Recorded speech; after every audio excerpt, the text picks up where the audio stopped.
ఊరు పేరు భైరవకోన సినిమాకు ఇప్పటికే మంచి బజ్ క్రియేట్ అయింది. సినిమాలోని మొదటి 2 పాటలు నిజమేనే చెబుతున్నా హమ్మా హమ్మా చార్ట్ బస్టర్ హిట్స్ అయ్యాయి. ఇక ఊరు పేరు భైరవకోన మూవీ టీజర్, ట్రైలర్కు మంచి రెస్పాన్స్ వచ్చాయి. అయితే ఊరు పేరు భైరవకోన మూవీ ఫిబ్రవరి 16న విడుదల కానుంది.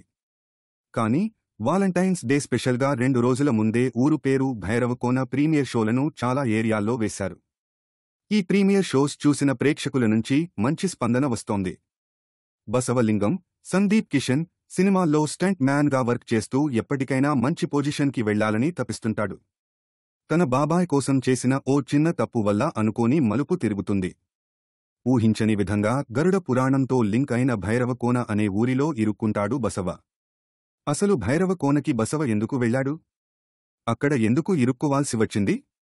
గరుడ పురాణానికి భైరవకోనకి సంబంధం ఏమిటి? అక్కడ్నుండి బసవ ఎలా బయటపడ్డాడు? వంటి ప్రశ్నలకు సమాధానం తెలియాలంటే ఊరి పేరు భైరవకోన చూడాలన్నమాట. సందీప్ కిషన్ ఎలాంటి పాత్రలోనైనా తనదైన ఈస్తో జీవించేస్తాడు. ఫస్ట్ హాఫ్ సిల్లీ కామెడీతో కొంత మిస్టరీతో సాగుతుందట.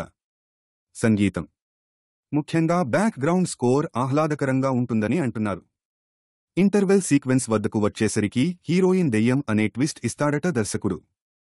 దీంతో సెకండ్ హాఫ్ పై ఇంకా ఆసక్తి పెరుగుతుందని అంటున్నారు. ఇక సెకండ్ హాఫ్లో వచ్చే ఫ్లాష్ బ్యాక్ బాగానే ఉన్నా ప్రిడిక్టబుల్గా ఉంటుందని అంటున్నారు. క్లైమాక్స్కి కొన్ని థ్రిల్లింగ్ ఎలిమెంట్స్ ఉంటాయట. సందీప్ కిషన్ నటన బాగున్నప్పటికీ వర్ష బొల్లమ్మ నటనకి ఎక్కువ మార్కులు పడతాయని అంటున్నారు. కావ్య థాపర్ పాత్ర గురించి ఎక్కువ చెబితే స్పాయిలర్ అవుతుందట. Direction, screen play okay అనిపిస్తాయని.